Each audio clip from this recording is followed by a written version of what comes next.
तो कैसे हैं आप सभी लोग। एक बार फिर से वेलकम है आपका मेरे YouTube channel study with Yogesh में। हम लोग हिंदी का सेशन आजकल देख रहे हैं और मैंने आप लोगों से कहा कि 15 जुलाई से पहले पहले आपका हिंदी कंप्लीट हो जाएगी। अब एक चीज़ आप सिलेबस खोलना, हिंदी में बहुत ज़्यादा टॉपिक नहीं बचे हैं। यानी कहने का ये मतलब है अब हिंदी में आपके लगभग 4 टॉपिक बचे हैं। एक उसमें हिंदी कंप्यूटिंग वाला टॉपिक आप लोग देखना, इसके अलावा एक अलंकार उसमें बचा हुआ है, एक क्रिया विशेषण वाला टॉपिक उसमें है और शायद एक लोकोक्ति मुहावरे वगैरह कुछ इस टाइप का टॉपिक होगा।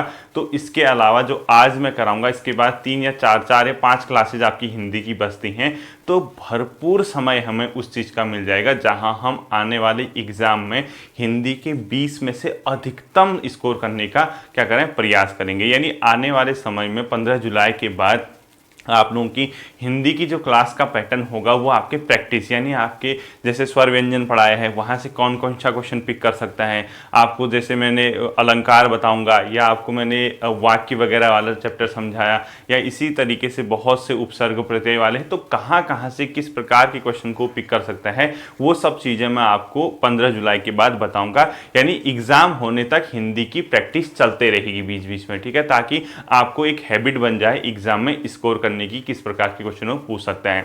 आजकल जो सेशन चल रहा है आपका शब्द भंडार वाला चल रहा है, इसमें मैंने आपको तत्सम, तद्भव, इसके अलावा पर्यायवाची और विलोम देशज शब्द और विदेशज शब्द यहाँ तक हम लोग पहुँचे हैं। और ध्यान देना, हिंदी इतनी टफ नहीं है, हिंदी हम खुद टफ बनाते हैं। खुद सोचो 20 नंबर की हिंदी का अगर पोर्शन है, हम लोग कभी ध्यान ही नहीं देते हैं तत्सम, तद्भव, विलोम, पर्यायवाची की ओर। क्यों? क्योंकि हमें लगता है यार तो नॉर्मल है, पर्यायवाची शब्द हम कर ही लेंगे। वो जो पूरा शब्द भंडार वाला उसने टॉपिक दिया है उसमें 5 से 6 टॉपिक हैं, यानी कम से कम हिंदी में 5 से 6 नंबर वो 20 में से इसी टॉपिक से आने हैं। तो अब खुद सोचो, हम इस 5 से 6 नंबर को बहुत लाइट लेते हैं। हम सोचते हैं विलोमी तो है कर लेंगे, पर्यायवाची है कर लेंगे, अनेकार्थी शब्द कर लेंगे। हम भागते किसके पीछे हैं? ग्रामर के पीछे। उसका रोल भी कितना है? 4-5 नंबर का, 5-6 नंबर का। हिंदी साहित्य का क्या है? 2-3 नंबर का रोल। इसके अलावा हिंदी कंप्यूटिंग पत्र वगैरह जो विविध टाइप के होते हैं, हिंदी भाषा का विकास, तो 6-7 नंबर वहाँ से आके तब जाके वो 20 नंबर का पेपर बनता है। तो ये वाला सेशन सबसे महत्वपूर्ण है आप लोगों के लिए, क्योंकि आपको इसको रटना है और रटने के साथ साथ शब्दों के अर्थ समझने हैं। तो खुद सोचो, अगर 5 से 6 नंबर आपके यहाँ सही हो जाएंगे, हिंदी कितनी आसान हो जाएगी, सिलेक्शन कितना आसान हो जाएगा, ठीक है। अब देखिए, आज अंतिम सेशन मतलब जो उसमें दिया है शब्द भंडार वाला, उसने 3 टर्मोलॉजी लिखी है। एक उसने क्या लिखा है? समानार्थी लिखा है, एक उसने अनेकार्थी लिखा है और एक उसने क्या लिखा है? एकार्थी शब्द। जो एकार्थी शब्द होते हैं उसका मीनिंग क्या है? अपने आप में उसी प्रकार के शब्द होते हैं जैसे वाक्यांश के लिए एक शब्द का यूज किया जाता है। आप लोगों ने देखा होगा ना, कई शब्द ऐसे होते हैं जिसमें जो कभी ना मतलब आया हो इस टाइप का, या जो जिसको बिना बुलाए आया हो, इस टाइप के जो शब्द होते हैं उसके लिए मतलब एक वर्ड किसके लिए यूज, पूरे वाक्य के लिए जो एक वाक्यांश के लिए एक शब्द यूज करते हैं, उसी प्रकार के जो क्वेश्चन आएंगे आपके, कहां से आएंगे? वो एकार्थी शब्दों से। रहा अनेकार्थी शब्द। अनेकार्थी शब्द किसको कहते हैं? सारे के सारे ऐसे शब्द जिस शब्द के एक से अधिक अर्थ हों, ठीक है। शब्द एक दिया होगा वर्ड, उसके अलग अलग आपको अर्थ देखने को मिलेंगे। जैसे सपोज मैंने एक शब्द अंक बोला, ठीक है, जैसे मैंने क्या बोला, एक शब्द यहां पर लिख दिया मैंने अंक, क्या लिखा मैंने? अंक शब्द लिख दिया, ठीक है। इस अंक का मीनिंग क्या होगा? आपको एक शब्द दिखा, इसके अनेक अर्थ हो सकते हैं। जैसे अंक एक तो कौन से हो सकते हैं? जैसे आपने 1 2 3 4 5 6 इस टाइप के देखे होंगे, ये सब के सब अपने आप में क्या हो सकते हैं? अंक हो सकते हैं। इस मतलब कहने का मतलब संख्या से संबंधित, ठीक है, यानी अंक एक संख्या से संबंधित हो सकता है। अंक माने गोद भी होता है, क्या? गोद। तो इस प्रकार के जो शब्द होते हैं, यानी शब्द एक होगा, एक शब्द लिखा है लेकिन उसके अलग अलग अर्थ होते हैं। अंक माने कुछ और भी हो सकता है, अंक माने कुछ और भी हो सकता है। इस प्रकार के शब्दों को बोला जाता है अनेकार्थी शब्द। समानार्थी शब्द उसने सिलेबस में दिया है। समानार्थी कौन से शब्द होते हैं? जो पर्यायवाची हैं, वही अपने आप में एक प्रकार के समानार्थी शब्द भी होते हैं, क्योंकि जिसका समान अर्थ है। यानी कमल कह दिया मैंने, कमल मतलब क्या होता है, किसके लिए यूज होता है? जो पानी में मतलब उगता है। यानी पंकज किसको कहते हैं? जो कीचड़ में खिलता है। यानी वो सब समानार्थी के अंदर होते हैं, जिनका अर्थ समान होता है लेकिन वो शब्द दिखने के अलग अलग होते हैं, लेकिन उनकी मीनिंग एक होती है, वो समानार्थी होते हैं। तो समानार्थी के अंदर आपका पर्यायवाची से ही क्वेश्चन आएगा, अनेकार्थी से क्या क्वेश्चन आएगा मैं बता दूंगा, और इसको तैयार करने का तरीका सेम वही होगा। आप उन शब्दों की एक लिस्ट बना लेना, भले ही आपको 3 से 4 दिन की मेहनत लगेगी, तो आपके 3 से 4 नंबर भी तो कन्फर्म होंगे, आपका सिलेक्शन भी तो तय होगा। तो ये एक ऐसी चीज़ है, ऐसी चीज़ हम पढ़ रहे हैं जिसमें हमें आज थोड़ी सी मेहनत लगती है, लेकिन जब पेपर हाथ में आता है हमारे चेहरे पे मुस्कान आ जाती है और हम बेहोशी के आलम से बच जाते हैं। क्यों? क्योंकि लोग ग्रामर वगैरह के पीछे भागते हैं, लोग ऐसी अनावश्यक चीज़ें पढ़ते हैं कि एक नंबर यहाँ से आ जाए, एक नंबर यहाँ से, इस चीज़ को लाइटली लेते हैं। पेपर में बैठते हो, व्याकरण भी गलत कर आते हो, इनके अर्थ ही पता नहीं होते, तो हिंदी में 6-7 नंबर से ऊपर बढ़ नहीं पाते हो। स्ट्रेटजी को मतलब अपने आप में इसी प्रकार से तय करना है, ठीक है। तो सबसे पहले हेडिंग डाल लीजिए अनेकार्थी शब्द, और इसको तैयार कैसे करोगे उसी तरीके से करोगे, ठीक है। क्या लिखोगे? अनेकार्थी, अनेकार्थी शब्द। नाम से लग रहा है अनेकार्थी का मतलब है जिसके एक से अधिक अर्थ हो, यानी अनेक अर्थ वाले शब्दों को क्या बोला जाता है? अनेकार्थी शब्द। तो इसकी डेफिनेशन लिखोगे जिनके एक से अधिक अर्थ होते हैं, यानी ऐसे सभी शब्द जिनके एक से अधिक अर्थ हों, जिनके एक से अधिक अर्थ हो, एक से अधिक अर्थ हो, ठीक है, अधिक अर्थ। तो ऐसे सभी शब्द क्या कहलाते हैं? अपने आप में अनेकार्थी शब्द कहलाते हैं। शब्द एक होगा, उसकी मीनिंग अलग अलग होगी। अब मेरा क्या रोल होगा?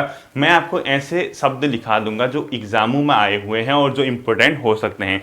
आपका क्या काम होगा? बहुत ज़्यादा समय मत बिताना, कोई फेमस शब्द ही पढ़ना, यानी जो आपके व्यवहारिक जीवन में जिन शब्दों से आप परिचित है उन शब्दों के ही अनेकार्थी शब्द देखना, अनावश्यक मत लिखना, ठीक है। हर चीज़ में यही करना है। देशज शब्द और विदेशज शब्द जो भी होते हैं, ऐसे शब्द पकड़ने हैं जो व्यवहारिक जीवन में यूज होते हैं। तत्सम तद्भव में ऐसे पकड़ने हैं जो आपको देखने को मिलते हैं, सामान्यतः शब्द जो आपको यूजुअल मतलब आप यूज में लाते हैं उनको, उन्हीं शब्दों को आपने देखना है, चाहे पर्यायवाची हो, चाहे विलोम शब्द हो, चाहे अनेकार्थी एकार्थी सब शब्द हो, ठीक है। तो ये तो आपकी इसकी क्या थी? डेफिनेशन थी। अब देखो, कुछ तो मैं लिख दूंगा, ठीक है, बोर्ड में लिख दूंगा, कुछ मैं आपको एग्जाम्पल समझाता हूं, उसके बाद जो लिस्ट में बोर्ड में बनाऊंगा उसको आप लोग तैयार कर ही लेना, ठीक है। शायद उसी से आपका क्या बन जाए? क्वेश्चन बन जाए। पहला लिखोगे आप खग। क्या लिखोगे? खग। अब एक शब्द जैसे मैंने खग लिख दिया, खग के अनेकार्थी क्या क्या हो सकते हैं, यानी एक से अधिक अर्थ वाले शब्द क्या क्या हो सकते हैं? खग माने एक तो होता है बाण। किसके लिए यूज होता है? बाण के लिए, यानी खग का अर्थ बाण भी है। सिंपल सी बात आपका ये है, यानी खग का मीनिंग बाण भी होता है। इस चीज को आप लोगों ने ध्यान रखना है, ठीक है। इसके अलावा खग का मीनिंग क्या हो सकता है? पक्षी। पक्षी के लिए भी खग शब्द यूज होता है, तो ये अनेकार्थी हो गई। यानी क्वेश्चन आपसे क्या पूछेगा पेपर में? खग का इनमें से कौन सा एक अर्थ होता है या नहीं होता है? तो आपका खग माने बाण भी होता है, याद रखना। खग माने पक्षी भी होता है। अभी पर्यायवाची नहीं है। पर्यायवाची में क्या होगा? खग के साथ ऐसे ऐसे शब्द आएंगे जो उसी पर्टिकुलर चीज को दिखाते होंगे, लेकिन अनेकार्थी में खग के साथ ऐसे ऐसे शब्द आएंगे जो अलग अलग चीज की को दिखाएंगे। यानी बताओ, बाण अलग चीज होगी, पक्षी अलग चीज होगी, खुद ही सोचो, ठीक है। इसके अलावा तारा, यानी तारा, ठीक है, इसको बाणी वाण करो, ऐसे कर दो, तो ये तारा। खग माने ये चीजें होती हैं, वाण, पक्षी, तारा। तो पेपर में सिंपल सा ये क्वेश्चन पूछेगा, खग के अनेकार्थी कौन से हैं या कौन सा नहीं है? तो ये वाण भी, खग को भी वाण बोलते हैं, पक्षी को भी, मतलब खग पक्षी माने भी, खग माने पक्षी भी होता है, और खग का अर्थ तारा भी होता है। यानी खग के इतने अर्थ होते हैं, यानी अनेक अर्थ होते हैं खग शब्द के। सब के सब अलग अलग क्या दिखाएंगे आपको? इमेज दिखाएंगे, ठीक है। अगला आप लोगों ने जैसे लिखते हैं घन। घन क्या लिखोगे? घन, ठीक है, घन लिखो। घन, देखो एक शब्द लिखा मैंने, घन की मीनिंग क्या क्या हो सकती है आप में? एक घन तो वो होता है जो बड़ा हथौड़ा होता है, आप लोगों ने देखा होगा, बड़े बड़े हथौड़े होते हैं जिससे पत्थर वगैरह तोड़े जाते हैं, उसको भी घन बोला जाता है, ठीक है। और एक अर्थ से घन का क्या होता है अपने आप में? मतलब एक जैसे एक बादल भी होता है, मतलब बादल को भी घन को बोलते हैं, और बड़ा हथौड़ा भी होता है, ठीक है। एक तो बादल लिख दीजिए आप, एक क्या लिख लीजिए? बड़ा हथौड़ा, हथौड़ा, ठीक है। इसका भी मतलब क्या है? सिंपल सी बात, ये किस चीज को बोलते हैं अपने आप में? घन को बड़ा हथौड़ा भी बोलते हैं, बादल को भी बोलते हैं। और तीसरा क्या होता है? घना।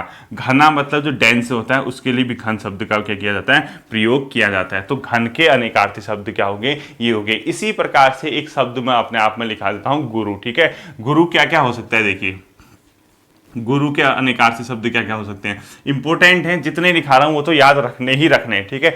गुरु के अनेकार्थी शब्दों में एक तो पचाने में जो कठिन होता है, यानी जो आप चीज पचा नहीं पाते उसको पचाने में जो कठिन होता है, उसके लिए भी शब्द का यूज किया जाता है, उसको गुरु बोला जाता है। इसके अलावा एक शिक्षक के लिए भी गुरु यूज होता है, एक भारी चीज के लिए भी गुरु शब्द का यूज किया जाता है, ठीक है। तो गुरु माने एक तो भारी होता है, भारी के लिए भी गुरु शब्द, एक ऐसा शब्द जो पचाने में कठिन हो, पचाने में कठिन, उसके लिए भी क्या शब्द का यूज किया जा सकता है, गुरु शब्द का यूज किया जाता है। इसी के अलावा गुरु माने एक शिक्षक के लिए भी गुरु शब्द का प्रयोग किया जाता है। यानी आपको पेपर में जब क्वेश्चन पूछेंगे, आप एक काम करना, जैसे आपको किसी चीज़ का अनेकार्थी शब्द पूछता है, बाई चांस आपका पढ़ा हुआ नहीं आता है और आपने उसको क्वेश्चन करने बैठे, तो उस शब्द के मीनिंग सोचना कि यार इस टाइप का शब्द कहीं और भी क्या यूज होता है जिसका अलग अर्थ निकलता हो। तो सिंपली आपको अगर पता चलेगा, हिंदी की वोकैब्स आपकी अच्छी होंगी तो आपका काम बन जाएगा। तो ये हो गया आपके गुरु के। इसी प्रकार से आपने अगला लिखना है स्नेह। स्नेह मतलब 3 चीज़ें होती हैं। स्नेह का यूज कहाँ कहाँ होता है, देखो यहाँ पे लिखूंगा मैं नेक्स्ट, ठीक है। स्नेह देख लीजिए, स्नेह, स्नेह का यूज कहाँ कहाँ, एक तो प्रेम के लिए स्नेह शब्द का यूज किया जाता है। इसी की तरह एक चिकनाई के लिए प्रेम का यूज, मतलब स्नेह का यूज, और एक तेल के लिए भी क्या किया जाता है, स्नेह शब्द का यूज। यानी तेल भी अपने आप में स्नेह का ही क्या है, रूप है, ठीक है। ये 3 अलग अलग शब्द हैं, तीनों का, प्रेम अलग शब्द है, चिकनाई अलग शब्द है, तेल अलग शब्द है, लेकिन इस स्नेह का यूज इन्हीं सब के लिए किया जाता है, लेकिन सबके अपने अपने क्या है, अलग अलग मीनिंग है। नेक्स्ट आपका आता है अंक। अंक बहुत फेमस है, अंक पेपर में भी पूछा जाता है, तो अंक के अनेकार्थी शब्द भी आपको ध्यान रखने हैं। अंक एक तो गोद को बोलते हैं, यानी जो गोद होती है उसको भी क्या बोलते हैं, अंक बोलते हैं, पहली चीज, ठीक। दूसरा, अंक शब्द का जो यूज किया जाता है वो नाटक के लिए अंक होते हैं, गिनती के लिए अंक होते हैं, किसी अध्याय के लिए, जैसे लिखा होता है ना हमारी किताबों में अंक 6 में देखिए अंक 7, यानी चैप्टर के लिए भी अंक शब्द का यूज किया जाता है। इसके अलावा चिन्ह के लिए अंक, यानी जो साइन होता है, जो इंडिकेशन होता है, उसके लिए भी अंक शब्द का यूज किया जाता है। तो भाग्य के लिए भी अंक किया जाता है, ठीक है। तो अंक माने एक तो गोद होता है, एक भाग्य होता है, एक संख्या, इसके लिए भी क्या होता है, अंक होता है, ठीक है। यानी गोद, भाग्य, संख्या, इसके अलावा मतलब ये संख्या मतलब गिनती के अंक हैं, ब्रैकेट में इसको गिनती के अंक लिख लो। इसके अलावा अध्याय, चिन्ह के लिए भी क्या किया जाता है, अंक शब्द का यूज किया जाता है, अध्याय और चिन्ह, इसके लिए भी क्या हो गया, अंक शब्द का यूज किया गया है, ठीक है। नेक्स्ट आप लिख लीजिए कर। कर मतलब जो आप लोगों ने सुना होगा टैक्स, यानी कर अलग अलग शब्द है, हाथ को भी बोला जाता है कर। अब खुद सोच लो कितना मतलब इंसान को लगता है कि यार ये कर कहाँ बोला जाएगा। कर का एक मीनिंग होता है टैक्स, जो आप लोगों ने सुना होगा टैक्स, तो कर शब्द का उसके लिए यूज किया जाता है। इसके अलावा किरण, हाथ और सूंड, 3 सब के लिए क्या किया जाता है, कर शब्द का यूज, ठीक है। किरण, हाथ और सूंड, इन सब के लिए क्या किया जाता है, कर शब्द का प्रयोग किया जाता है, ये भी आपको पता होना चाहिए। नेक्स्ट आता है आपका वर्ण। वर्ण भी आपका क्या है, इंपोर्टेंट है, ठीक है। मैं इसको सब इरेज कर रहा हूँ, देख लीजिए वर्ण शब्द से क्या क्या बनते हैं, ठीक है। फिर मैं एक पूरी लिस्ट बना दूंगा जो आपको ध्यान रखने ही रखने हैं। वर्ण में क्या क्या हो सकता है, एक तो आपका अक्षर के लिए यूज होता है, एक रंग के लिए यूज होता है, एक शब्द के लिए यूज होता है, और एक रूप के लिए यूज होता है। तो वर्ण देखो, एक रूप के लिए भी वर्ण शब्द, शब्द के लिए वर्ण शब्द, तो एक पहला क्या हो गया, रूप, दूसरा हो गया शब्द, इसी के अलावा एक रंग और अक्षर भी लिख लीजिए, तीसरा रंग, चौथा अक्षर। इतने टर्मिनोलॉजी का यूज एक शब्द के लिए किया जाता है वर्ण के लिए, ठीक है। इनको भी ध्यान रखना है। अगला लिख लीजिए अर्क, और इसको मोस्ट इंपोर्टेंट कर देना। अर्क के अनेकार्थी शब्द क्या क्या होते हैं, सूर्य के लिए अर्क शब्द का यूज किया जाता है पहला, ठीक है। मोस्ट इंपोर्टेंट करना अर्क को, सूर्य, इंद्र, तांबा और विष्णु, ये सब के सब अर्क के क्या हैं, मतलब अनेकार्थी, इंद्र, तांबा और विष्णु, ये क्या हो गया अपने आप में अर्क के अनेकार्थी शब्द हो गया, और इसको आप लोगों को क्या करना है, इंपोर्टेंट करना है, ठीक है। ये बहुत ज्यादा अपने आप में क्या है, इंपोर्टेंट अपने आप में अर्क रहता है। तो सूर्य, इंद्र, तांबा और विष्णु अर्क के क्या है, अपने आप में मतलब अनेकार्थी शब्द। नेक्स्ट जो आता है आपका अंबर, लिख लीजिए। अंबर भी बहुत ज्यादा क्या है, फेमस है। अंबर एक तो किसके लिए यूज किया जाता है, बताइए, आकाश के लिए। अंबर, अंबर माने क्या भी होता है, आकाश, जबकि अंबर माने वस्त्र भी होता है, जैसे नीलांबर सुना होगा आपने, नीले हैं वस्त्र जिसके, तो अनेक अर्थ होगी अंबर के। वस्त्र के लिए भी अंबर शब्द यूज होता है, आकाश के लिए भी अंबर शब्द होता है, तो इसको भी आपने क्या करना है, इंपोर्टेंट करना है, ठीक है। नेक्स्ट आता है मधु। देखो मधु, मधु किस चीज के लिए यूज होता है, शहद के लिए यूज होता है, हनी, ठीक है। इसके अलावा मधु का मतलब किससे होता है, शराब के लिए भी यूज होता है, जैसे मधुशाला सुनी होगी आपने, ठीक है, मधु का प्याला, मधुशाला, ये सब के सब किसके लिए यूज होते हैं, मधु शब्द का अर्थ शराब भी होता है, यानी दोनों के अपने अलग अलग अर्थ हो गए, ठीक है। नेक्स्ट आता है इंद्र। इंद्र के लिए दो शब्द यूज होते हैं, एक मतलब इंद्र के क्या क्या अर्थ होते हैं, सिंह के लिए भी इंद्र शब्द यूज होता है और सूर्य के लिए भी इंद्र शब्द का प्रयोग किया जाता है, ठीक है। सिंह और सूर्य आपको इंद्र के लिए लिखने हैं। नेक्स्ट लिखना है आपको बल। बल का प्रयोग किसके लिए किया जाता है, एक शक्ति के लिए यानी पावर के लिए और एक सेना के लिए। बल, शक्ति प्लस सेना, इसके लिए किसका प्रयोग किया जाता है, बल शब्द का प्रयोग किया जाता है। नेक्स्ट लिखना है तात। तात भी इंपॉर्टेंट है, जो मैं कराऊंगा आपको लगभग 50 शब्द 60 शब्द जितने भी होंगे इसमें से आपका आ जाना चाहिए एक क्वेश्चन, अगर सब कुछ सही रहा तो। पूज्य के लिए भी तात शब्द यूज किया जाता है, पिता के लिए भी तात शब्द यूज किया जाता है, ठीक है। दोनों के अलग अलग अर्थ हो गए, पिता और पूज्य दोनों ही तात के लिए यूज होते हैं। अगला बहुत इंपॉर्टेंट है, उसको बोलते हैं नाग। नाग के अनेकार्थी शब्द आपको आने चाहिए, इसको इंपॉर्टेंट करना है। नाग के लिए क्या क्या शब्द यूज किया जाता है, सांप, हाथी, पर्वत, बादल, दुष्ट, ठीक है। एक तो सांप भी होता है नाग का अर्थ, हाथी के लिए भी यूज किया जाता है नाग, पर्वत के लिए भी यूज किया जाता है नाग शब्द, ठीक है। इसके अलावा सांप, हाथी, पर्वत के अलावा बादल और दुष्ट, ये सब के सब नाग के लिए होते हैं। एक बादल लिख लीजिए आप और एक दुष्ट लिख लीजिए, यहाँ नहीं दिख रहा होगा तो आप सुन के लिख लेना है, ठीक है। तो नाग के ही क्या होगी अपने आप में अनेकार्थी शब्द। और अंतिम जो मैं ऐसे बताऊंगा आप लोग लिख लीजिए अर्थ। इसके बाद मैं सारे बोर्ड में लिख देता हूँ, आपको कौन कौन से ध्यान रखने, बस एक दिन की मेहनत है, एक बार पढ़ लोगे तो आपका काम बन जाएगा। अर्थ माने क्या होता है, धन भी होता है, यानी अर्थ कहते हैं ना, अर्थ आर्थिक स्थिति, अर्थ धन के लिए भी यूज होता है। इसके अलावा मतलब भी होता है इसका अर्थ, कारण भी होता है और लिए भी होता है। अर्थ मतलब धन, कारण भी होता है अर्थ के लिए, मतलब भी होता है और लिए, ये सब के सब क्या हो गया अपने आप में अर्थ के मतलब अनेकार्थी शब्द हो गए, ठीक है। ये तो ध्यान रखने ही रखने हैं। तो आप हेडिंग डाले अन्य महत्वपूर्ण अनेकार्थी शब्द, पूरा का पूरा बोर्ड में एक लिस्ट बना देता हूँ, देखिए आपको ये सब नोट करने हैं, ठीक है। और मेरे साथ साथ नोट करना, भागना मत, जल्दी से मैं बता दूंगा। इतना ये इतने ही शब्द और आपका अच्छा खासा अगर सब कुछ सही रहा, किस्मत अच्छी रही, इसी से काम बन जाएगा, ठीक है। अब जानते तो नहीं है एग्जामिनर के माइंडसेट में क्या है, कहाँ से क्वेश्चन पिक कर दे, लेकिन मैं कोशिश करूँगा कि अगर सब कुछ सही रहता है, पेपर नॉर्मल या ठीक ठाक बनता है तो आपका यहाँ से बन जाना चाहिए। फिर बाकी तो आप खुद जानते हैं यार, ये चीज़ें ऐसी है ना, जो मतलब ये वर्ड वाला है, शब्द भंडार वाला है, कोई नहीं जानता यहाँ से कौन सा क्वेश्चन आएगा। तभी मैं कहता हूँ कि इनके शब्द जो भी हैं अपनी वोकैब्स बढ़ाइए, आप इन शब्दों को सीखिए, एक एक दो दो शब्द हर जगह से आपको डेली सीखने, आपका काम आसान हो जाएगा। देखो यहाँ से शुरू करना है, पहला लिखना है आपने अंतरंग, ठीक है। ये मोस्ट इंपोर्टेंट है सारे के सारे जो पेपर में आपके आ सकते हैं।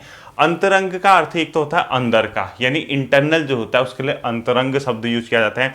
दूसरा, गुप्त अगर कोई चीज होती है उसके लिए भी अंतरंग शब्द का यूज होता है। तीसरा, घनिष्ठ के लिए भी क्या होता है अपने आप में अंतरंग शब्द का यूज होता है। तो अंतरंग के अनेकार्थी ये हैं, अलग अलग, सबके अलग अलग के हैं अपने आप में मीनिंग है, ठीक है। दूसरा देख लीजिए अक्ष। अक्ष मतलब एक धुरी होती है, धुरी का मतलब पोल से संबंधित है, ठीक है। आपने सुना होगा उत्तरी ध्रुव, दक्षिणी ध्रुव, अक्ष जो ये है किसी एक पर्टिकुलर पोल के लिए यूज होता है, धुरी के लिए यूज होता है। एक दूसरा होता है अक्ष आंख के लिए, और अक्ष माने कील भी यूज होता है। और याद रखना कि ये सबके सब बहुत ज्यादा क्या है, इंपॉर्टेंट है, इन्हीं में से आपका दिख जाएगा। तो धुरी, आंख और कील, ये तीन के तीन अपने आप में अक्ष से संबंधित है। नेक्स्ट देख लीजिए आप अज। अज का मतलब होता है एक ब्रह्मा, यानी ब्रह्मा के लिए अज शब्द का प्रयोग किया जाता है। अज शब्द का मतलब बकरा भी होता है, और अज शब्द का अर्थ होता है जिसका जन्म न हो, अर्थात ईश्वर के लिए भी क्या होता है, अज शब्द का यूज होता है। तो अज शब्द किसके लिए प्रयोग होते हैं, ब्रह्मा, बकरा और जिसका जन्म न हो, वो सब के सब क्या होते हैं, ईश्वर के लिए यूज होते हैं। अगला देख लीजिए आप अंकुश। अंकुश मतलब एक तो होता है नियंत्रण, किसी को कंट्रोल करना। दूसरा दबाव, किसी पे प्रेशर बनाना, ठीक है। तीसरा, एक आपने सुना होगा हाथी होता है ना, हाथी उसको चलाने और उसको रोकने के लिए एक लोहे का बना होता है, उसको भी अंकुश बोलते हैं, ठीक है।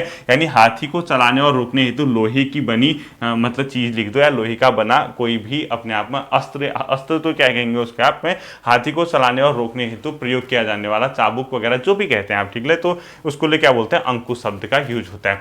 अगला देख लीजिए अब्ज। अब्ज से क्या क्या, अगर आपको ऊपर का नहीं दिख रहा होगा, वैसे दिख रहा होगा, ठीक है। अब्ज, अब्ज एक कमल के लिए यूज होता है। अब्ज का यूज चंद्रमा के लिए होता है, अब्ज का यूज कपूर के लिए होता है और अब्ज का यूज शंख के लिए होता है। इन्हीं कहीं से अगर क्वेश्चन आता है तो आपकी बल्ले बल्ले हो जाएगी, बाकी लोग बेहोश हो जाएंगे। ठीक है, कमल, चंद्रमा, कपूर और शंख ये सब के सब अपने आप में अब्ज के लिए क्या किए जाते हैं, प्रयोग किए जाते हैं। नेक्स्ट देखिए आप अनंत। अनंत मतलब जो जिसकी कोई सीमा नहीं है, जो कभी खत्म नहीं होता है, जैसे अंतहीन जिसको कभी एंड नहीं होता है। इसी के लिए नित्य शब्द, नित्य मतलब सदा चलता रहता है, जिसको एंड नहीं होता है। साथ ही साथ आकाश, आकाश के लिए भी अनंत शब्द प्रयोग किया जाता है, या बहुत अधिक के लिए भी अनंत शब्द प्रयोग किया जाता है। विष्णु के लिए अनंत शब्द प्रयोग किया जाता है और बाजूबंद के लिए भी क्या किया जाता है, अनंत शब्द का प्रयोग किया जाता है। तो अनंत के इतने अर्थ होते हैं, अंतहीन, नित्य, आकाश, बहुत अधिक, विष्णु और बाजूबंद। ठीक, नेक्स्ट देख लीजिए आप अमृत। अमृत के अनेकार्थ क्या क्या हैं, सुधा, सुधा के लिए भी अमृत शब्द प्रयोग किया जाता है। अमृत का अर्थ जल भी होता है, अमृत का एक अर्थ मुक्ति या मुक्ति भी होता है, अमृत का एक अर्थ दूध भी होता है। ध्यान रखना ये सबके सब मोस्ट इंपोर्टेंट हैं। और अमृत का एक अर्थ मृत्यु रहित भी होता है, यानी जिसकी मृत्यु नहीं होती। तो अमृत के अनेकार्थ सुधा, जल, मुक्ति, दूध और मृत्यु रहित। नेक्स्ट देख लीजिए आप आब। आब है, ठीक है, आब। आब मतलब पानी, पानी के लिए आप शब्द यूज होता है। चमक आप शब्द यूज होता है। छवि या शोभा, इसके लिए भी सबके सब क्या होते हैं, आप शब्द का यूज किया जाता है। आप मतलब पानी भी होता है, आपका अर्थ चमक भी होता है, और छवि और शोभा भी आपका अर्थ होता है। नेक्स्ट कटक। कटक बहुत फेमस है, सेना, सेना को भी क्या बोला जाता है, कटक बोला जाता है। शिविर के लिए कटक शब्द का प्रयोग किया जाता है। श्रृंखला भी कटक का अर्थ होता है, कटक का एक अर्थ है। और समूह भी कटक का एक अर्थ होता है। साथ ही साथ चटाई के लिए भी क्या होता है, एक अर्थ कटक होता है। ठीक है, नेक्स्ट देखिए खर। खर मतलब क्या होता है, दुष्ट के लिए खर यूज होता है, गधा के लिए खर यूज होता है, तिनके के लिए या तिनका के लिए खर शब्द का यूज किया जाता है। प्रखर के लिए भी क्या किया जाता है, खर शब्द का प्रयोग किया जाता है। यानी खर के इतने अर्थ हैं। ठीक है, एक अर्थ उसका दुष्ट होता है, खर का एक अर्थ गधा होता है, खर का एक अर्थ तिनका है और खर का एक अर्थ प्रखर है। नेक्स्ट देख लीजिए गौ। गौ को बहुत ज्यादा इंपोर्टेंट आपने करना है। गौ का अर्थ अपने आप में एक गाय भी होता है, गौ। ठीक है, एक गौ का अर्थ इंद्रिय भी होता है, एक गौ का अर्थ स्वर्ग होता है और एक गौ का अर्थ आंख भी होता है। ठीक है, तो ये शब्द आपको सबके सब ध्यान रखने हैं। और लास्ट इस वाले बोर्ड मतलब उसका जलज है। जलज मतलब कमल, यानी जो पानी में उगता है। जलज का अर्थ मोती भी होता है। जलज की एक मीनिंग अलग मछली के लिए भी होता है। जलज शब्द का एक अर्थ शंख भी होता है। ठीक है, ये कितने थे, 1 2 3 4 4 8 9 10 11 12 मतलब 15 16 जितने भी हैं, 15 16 और आप लोगों के इतने ही लिखने हैं। तो वो आपको देखने हैं क्या क्या। देखिए आते हैं आपके अनेकार्थी। थोड़ा सा आप लोग के लिए मिक्सअप हो गया होगा, खिचड़ी टाइप की, तो जो बताऊंगा वो लिखना है। ठीक है, आगे पीछे मत करना।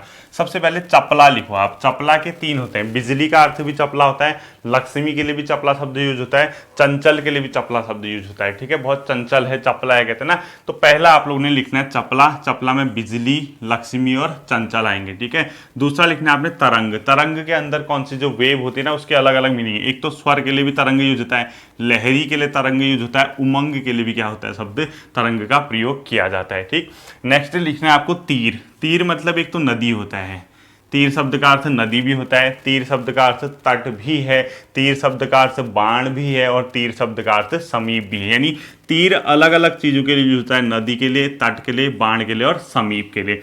नेक्स्ट आपने धवल लिखना है। धवल का अर्थ देख लीजिए। धवल एक तो उजला यानी उजाले के लिए बोलते हैं, एक जो सफेद होता है बहुत ज्यादा धवल है कहते हैं, एक जो साफ होता है क्लीन, और एक निष्कलंक जिसपे कोई भी कलंक ना हो, इनके लिए धवल शब्द का यूज होता है। देखिए उजला, सफेद, साफ और निष्कलंक। नेक्स्ट देखना आप लोग नग।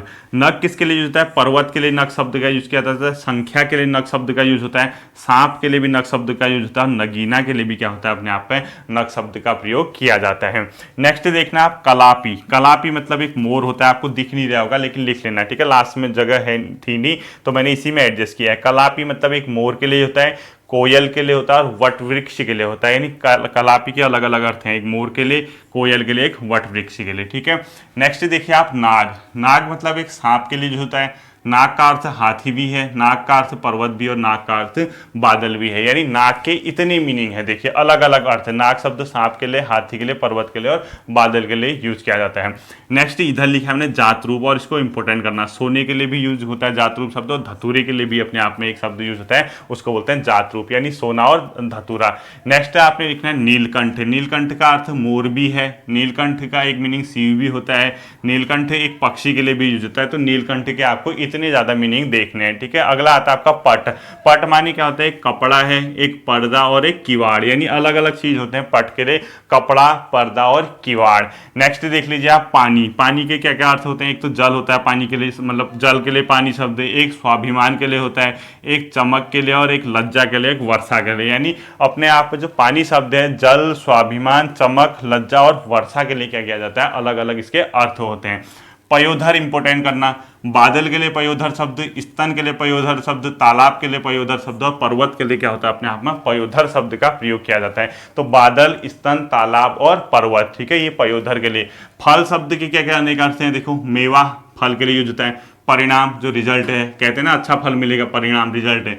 एक फल का अर्थ लाभ भी है, एक फल क्या होता है, शस्त्र का अग्रभाग जो हथियार होता है उसके आगे वाले भाग को फल बोलते हैं, ठीक है। नेक्स्ट देखिए बाल। बाल मतलब जो हेयर, ठीक है, केस के लिए भी होता है। बाल मतलब बच्चों के लिए होता है, बच्चा। बाल मतलब गेंद भी होता है जो बॉल कहते हैं। और गेहूं की लट के लिए भी क्या होता है, गेहूं की बाली होती है, बाल शब्द गेहूं की लट, उसके लिए भी बाल शब्द का प्रयोग किया जाता है। अगला आता है आपका भगवान। भगवान मतलब ईश्वर, साथ ही साथ महापुरुष, पूज्य और ज्ञान, इसके लिए सबके लिए भगवान शब्द का प्रयोग किया जाता है। मर्त्य शब्द लिख लीजिए। मर्त्य मतलब एक मरने वाले के लिए यूज होता है, मरने वाला। इसके अलावा मनुष्य के लिए मर्त्य शब्द, इसके अलावा शरीर के लिए भी आता है अपने आप में मर्त्य शब्द का प्रयोग किया जाता है। अगला देख लीजिए महीधर। महीधर मतलब शेषनाग के लिए महीधर शब्द और पहाड़ के लिए क्या होता है महीधर शब्द का प्रयोग, दोनों के अलग अलग अर्थ हैं। और अंत आता है सारंग। इसको मोस्ट इंपोर्टेंट करना है, पर्यायवाची के अंदर भी पूछा जाता है। सारंग के क्या क्या अर्थ होते हैं, एक कोयल को भी सारंग बोलते हैं, चातक को सारंग बोलते हैं, मोर को भी सारंग बोलते हैं, हंस को भी सारंग बोलते हैं, बाज को सारंग बोलते हैं, सिंह को सारंग बोलते हैं, घोड़े को भी सारंग बोलते हैं, हाथी को सारंग बोलते हैं, सूर्य को भी सारंग बोलते हैं, चंद्रमा को भी एक सारंग बोलते हैं, धनुष के लिए भी सारंग शब्द का यूज होता है और बादल के लिए भी क्या होता है सारंग शब्द का यूज होता है। पूरा का पूरा स्क्रीनशॉट ले लीजिए। ये थे आपके अनेकार्थी शब्द। उम्मीद करता हूं इन शब्दों को आप पूरा एग्जाम तक अच्छे से तैयार करोगे। सब कुछ सही रहा था, इसी में से आपका अनेकार्थी शब्द आ जाएगा। हेडिंग डाल लीजिए एकार्थी या वाक्यांश के लिए अनेक शब्द, वो मैं आपको कॉपी में मैंने मेन नोट किए हैं, आप अपनी किताब में उसको टिक लगा लेना, वो तो पढ़ने ही पढ़ने हैं। देखिए आपका एकार्थी शब्द या वाक्यांश के लिए अनेक शब्द। अब पहले देखिए एकार्थी शब्द होते क्या हैं। कई ऐसे शब्द हिंदी में प्रयोग किए जाते हैं, हमें लगता है कि वो सिमिलर हैं, ठीक है, लगेगा उसमें सिमिलरिटी, लेकिन उसका कहीं ना कहीं दोनों का अलग अलग मीनिंग होता है। तो वहां से क्वेश्चन ऐसे नहीं पूछेगा कौन सा एकार्थी है, वो इससे क्वेश्चन जो यहाँ से आता है आपका वाक्यांश के लिए, एक पूरे सेंटेंस के लिए पर्टिकुलर एक किस शब्द का प्रयोग किया जाएगा। मैंने आपके लिए कुछ महत्वपूर्ण शब्द छांटे, चाहे तो आपके पास बुक है तो उसमें टिक लगा लीजिए और बाकी आप दो चार शब्द देखते रहना, और हो सकेगा तो इसी से क्वेश्चन आ जाएगा। बाकी आपकी जो मैं प्रैक्टिस कराऊंगा हिंदी वगैरह की, वहाँ मैं इंपॉर्टेंट चीज़ बता दूंगा, ठीक है।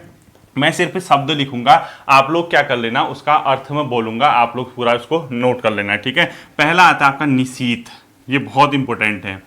निशीथ किसको बोलते हैं, यानी इसका अर्थ होता है अर्धरात्रि का समय, जो मिडनाइट टाइम होता है, अर्धरात्रि का समय, उसके लिए जिस शब्द का प्रयोग किया जाता है उसको बोलते हैं निशीथ। तो आपको सीधे लिखना है अर्धरात्रि का समय। मैं यहाँ नहीं लिखूंगा, बहुत ज़्यादा क्या लग जाएगा, समय लग जाएगा, ठीक है। तो निशीथ का अर्थ क्या है, अर्धरात्रि का समय। तो क्वेश्चन आएगा निशीथ का क्या अर्थ होता है या अर्धरात्रि के समय के लिए किस एक शब्द का प्रयोग किया जाता है। 4 ऑप्शन दिए होंगे, तो उसके लिए निशीथ का प्रयोग किया जाता है, ठीक है।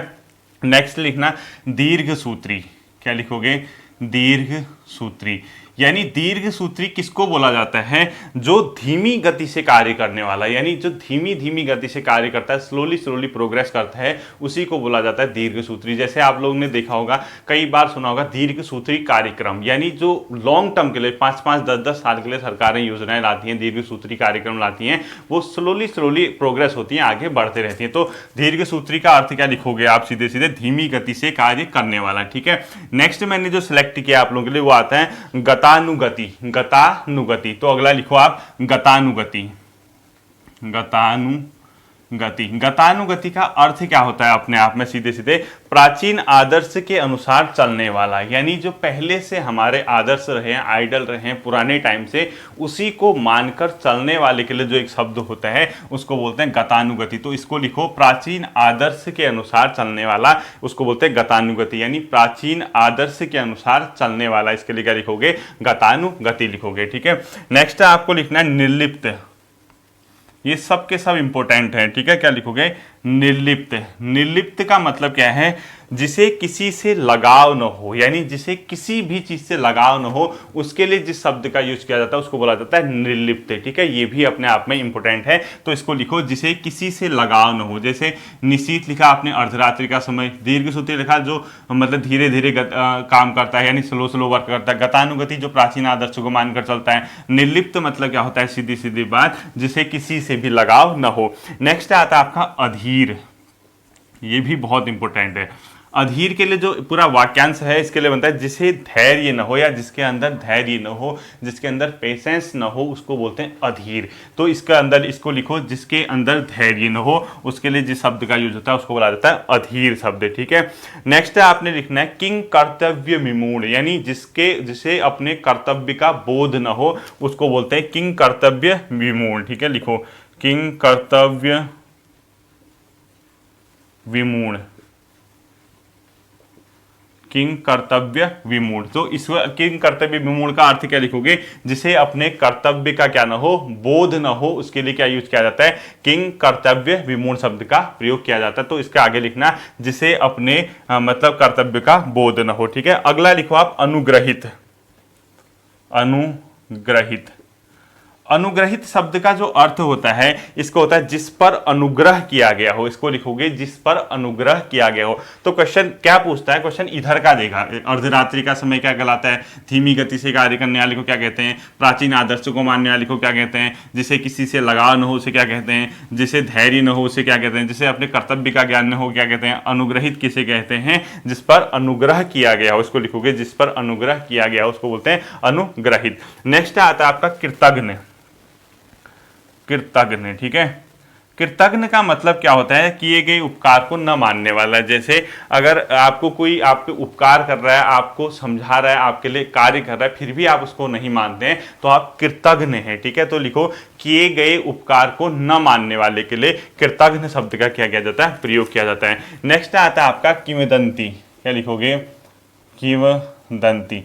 किंवदंती क्या होता है? जो लोगों द्वारा सुनी गई चीजें होती है, यानी जो बातें लोगों से सुनी गई हो उसके लिए क्या किया जाता है? किंवदंती का प्रयोग किया जाता है। तो इसमें लिखोगे जो बातें लोगों के द्वारा सुनी गई हो उसको बोला जाता है, जो बातें लोगों से सुनी गई हो। लिखो जो बातें लोगों से सुनी गई हो उसके लिए किस शब्द का प्रयोग किया जाता है? किंवदंती का प्रयोग किया जाता है। अगला आता है आपका समाजवाद। समाजवाद। समाजवाद किसके लिए? समाज में इक्वालिटी, यानी सीधे सीधे मतलब सबके समानाधिकार पर जो विश्वास करता है, यानी सबके समान अधिकारों पर विश्वास करने वाले के लिए समाजवाद का प्रयोग किया जाता है। लिखो सबके समानाधिकार पर विश्वास करना। ठीक है, समाजवाद कहलाता है। अगला लिखो आप लोग सद्य स्नानः।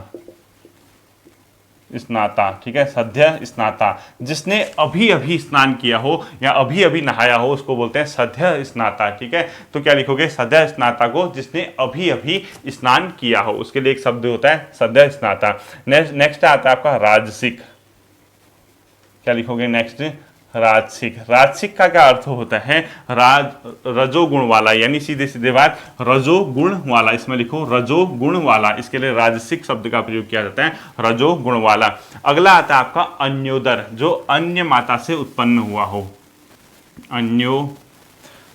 ठीक है, अन्योदर मतलब जो मतलब वह भाई जो अन्य माता से उत्पन्न हुआ हो उसको बोलते हैं अन्योदर। जैसे मुंह बोला भाई कहते हो ना आप लोग किसी को, तो अन्योदर है मतलब वो अन्य माता से उत्पन्न हुआ भाई को क्या कहलाता है? अन्योदर। तो अन्योदर का अर्थ लिखोगे वह भाई जो अन्य माता से उत्पन्न हुआ हो। ठीक है, अगला लिखोगे आप अधियूड़ा। अधियूड़ा क्या लिखोगे? वह स्त्री जिसका पति दूसरा विवाह कर ले, उसके लिए एक हिंदी में टर्मोलॉजी यूज होती है, उसको बोला जाता है अधियूड़ा। ठीक है, इसको क्या लिखोगे? अधियूड़ा, यानी जिसका पति दूसरा विवाह कर ले। इसमें लिखोगे वह स्त्री जिसका पति दूसरा विवाह कर ले, उसके लिए जिस शब्द का प्रयोग किया जाता है उसको बोला जाता है अधियूड़ा। ठीक है, अगला लिखोगे आप आजानुबाहु। ठीक है, क्या लिखोगे? आजानुबाहु। इसका क्या अर्थ होता है? जिसकी भुजाएं घुटने तक पहुंचती हैं उसको लिए बोलते हैं आजानु बाहु, यानी जिसकी भुजाएं घुटनों तक पहुंचती हैं उसके लिए जिस शब्द का यूज किया जाता है उसको बोला जाता है आजानु बाहु। अगला लिखोगे अजात शत्रु, जिसका कोई भी शत्रु न हो। अजात शत्रु, जिसका कोई भी शत्रु न हो उसके लिए इसके शब्द का यूज किया जाता है अजात शत्रु। ठीक है, जिसका कोई भी शत्रु न हो। अगला लिखोगे अप्रत्याशित। अप्रत्याशित। अप्रत्याशित के लिए किस चीज के लिए बोलते हैं अप्रत्याशित? जिसकी आशा न की गई हो, यानी जो सडनली हो, आपने कल्पना तक नहीं की हो, सोचा तक न हो, उसके लिए जिस शब्द का यूज किया जाता है उसको बोला जाता है अप्रत्याशित, यानी जिसकी कल्पना न की गई हो। ठीक है, अगला आता है बहुज्ञ।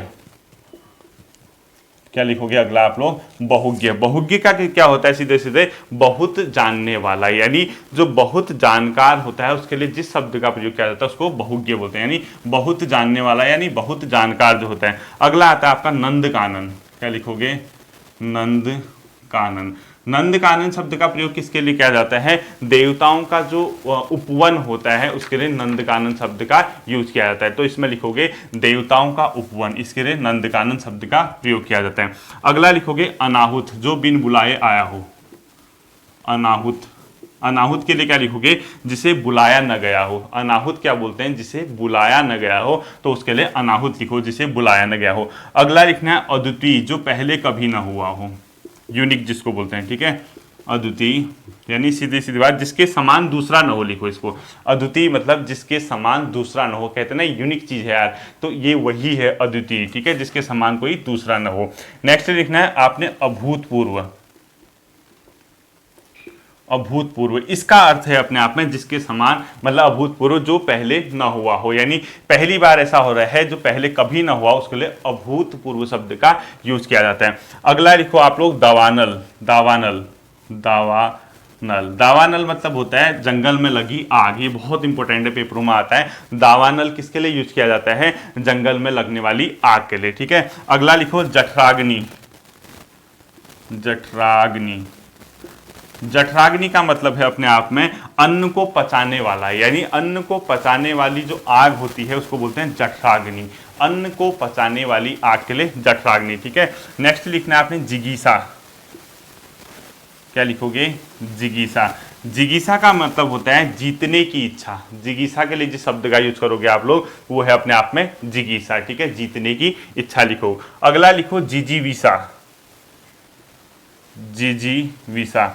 जिजीविसा मतलब जो मतलब बहुत जीना चाहता है, सिंपल सी बात, जिसके अधिक समय तक जीने की इच्छा हो, तो जिजीविसा लिखो आप। अधिक समय तक जीने की इच्छा, उसके लिए क्या किया जाता है? जिजीविसा शब्द का प्रयोग किया जाता है। ठीक है, अब जो आपका अगला आता है वो है आपका अग्रज। क्या लिखोगे? नेक्स्ट आप लोग अग्रज लिखोगे। इतना आप लोग समझ गए। कुछ शब्द और है, लगभग 15-20 शब्द या 8-10 शब्द जितने भी बचे हैं, इनको आप लोग तैयार कर लो, बस आपका काम इससे बन जाना चाहिए। बाकी मैं आपको प्रैक्टिस वगैरह जो कराऊंगा उसमें आपको मैं समझा दूंगा। ठीक है, अगला आप लोगों ने क्या लिखना है? अग्रज। अग्रज किसे बोला जाता है? जो जिसका जन्म पहले हुआ हो उसको बोला जाता है अग्रज। आपने भाई सुना होगा ना, अग्रज है या अनुज है। अनुज जिसका जन्म बाद में, अग्रज जिसका जन्म पहले हुआ हो, उसके लिए अग्रज शब्द का प्रयोग किया जाता है। अगला लिखो उऋण। उऋण। ऋण किसके लिए यूज किया जाता है? जिसने ऋण चुका दिया हो। लिखो इसको, जिसने ऋण चुका दिया हो, यानी जिसने किसी से उधार वगैरह लिया था, ऋण था जिसपे, उसने अगर चुका दिया है तो उसको बोलते हैं ऋण। ठीक है, अगला लिखो सदावर्त। सदावर्ती किसको बोला जाता है? जो दीन दुखियों के लिए भोजन की व्यवस्था करता है, दीन दुखियों को भोजन देने की जो व्यवस्था है उसको सदावर्त बोलते हैं। लिखो, दीन दुखियों के लिए भोजन की व्यवस्था करना क्या कहलाता है? सदावर्त। ठीक है, अगला लिखो अस्त्र। अब बहुत से लोगों को अस्त्र पता नहीं होगा।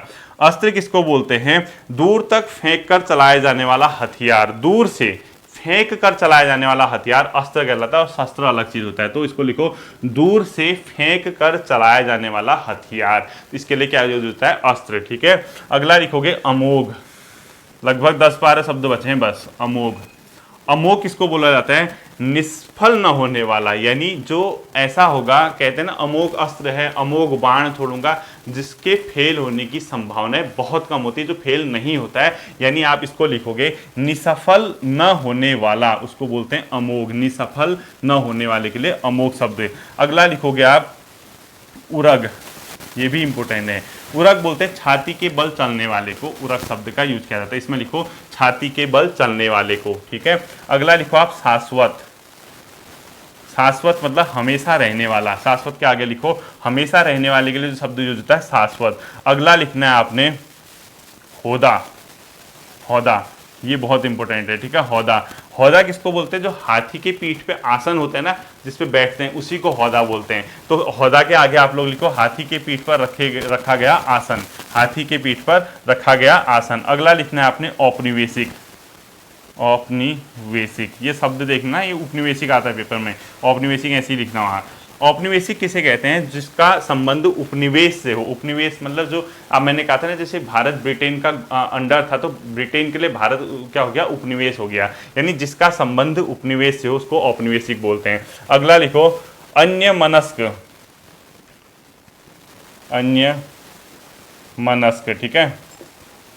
अन्यमनस्क किसके लिए यूज होता है? जिसका मन किसी दूसरी ओर है, यानी अन्यमनस्क, जिसका मन किसी दूसरी ओर हो उसके लिए अन्यमनस्क। और मुमुक्षु तो बहुत इंपॉर्टेंट है, मुमुक्षु, मुमुक्षु किसको बोलते हैं? मोक्ष की इच्छा रखने वाले को मुमुक्षु शब्द का प्रयोग किया जाता है। यानी इसमें लिखो मुमुक्षु मतलब मोक्ष की इच्छा रखने वाले के लिए मुमुक्षु शब्द का प्रयोग किया जाता है। अगला लिखो आपने मृत्युंजयी,